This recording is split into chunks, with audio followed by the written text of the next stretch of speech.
Push-ups and bench press will build impressive chest and shoulders, but I often see men sacrificing their mobility and their posture in the pursuit of muscle. This is until we learn that overly tense and stiff muscles are the worst qualities we can develop. The Hindu push-up is a far better option for those that want to gain or maintain mobility while still developing the shoulders. Now, we know that modern day living is pulling our shoulders forward. It's rounding our spine and stiffening up our hips and our backside. The Hindu push-up beautifully combats this. The wave-like nature of this movement ties together flexibility, strength, and athleticism. The shoulders are taken through a deep range of motion and are stimulated at different angles. The hamstrings, hips, and calves get a potent stretch at the start of each rep in a downward dog style position. Downward dog is often looked at as a yogi, almost feminine style stretch. Ironically, it's men that could use this the most, but they don't necessarily need to go do an hour-long yoga class. Men have been using Hindu push-ups for hundreds, if not thousands of years. Various martial arts, parkour, and ancient Indian wrestlers all used Hindu push-ups to develop athletically coordinated bodies that are not missing mobility. The thing about human movement, especially athleticism,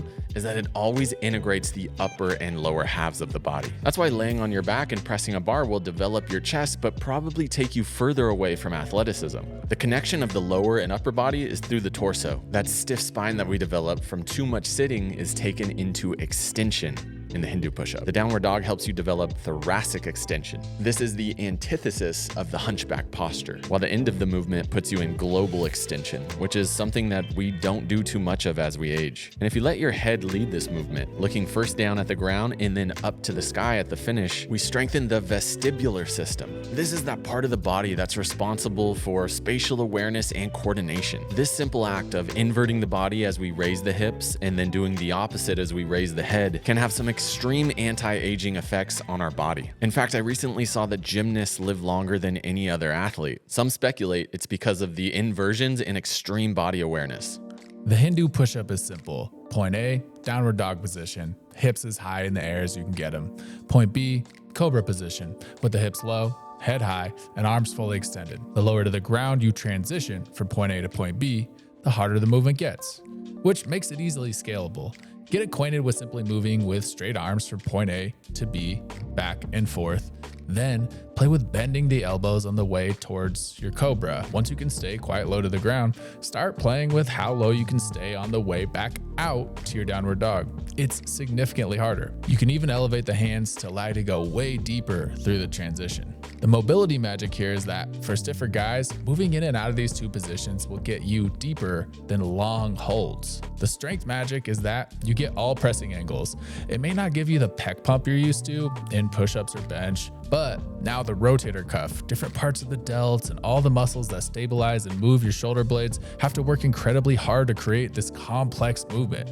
Push-ups isolate, Hindu push-ups integrate. What if you did these every day? We've been seeing the incredible effects of doing low-intensity exercises daily. 100 Hindu squats, submaximal push-ups, hang, jump rope. The body will adapt to regular stimuli. It's not about pushing to failure. It's a simple reminder of what you want your body to be capable of. Imagine the extra room you'll create in your hamstrings, the spine mobility that comes from not simply stretching, but moving with intention through these huge ranges of motion. The ankles, rotator cuff, shoulder blades, and neck all getting some necessary attention we miss with gym exercise. Blood flow, lymph movement, vestibular stimulation. It feels like a no-brainer. So, should you sub these in for the daily push-ups you're already doing to get that extra mobility you need? Maybe. I'm not here to tell you what to do.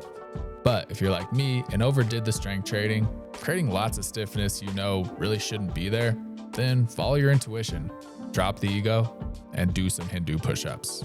If you want to take your mobility to the next level, check out our Master Mobility Program.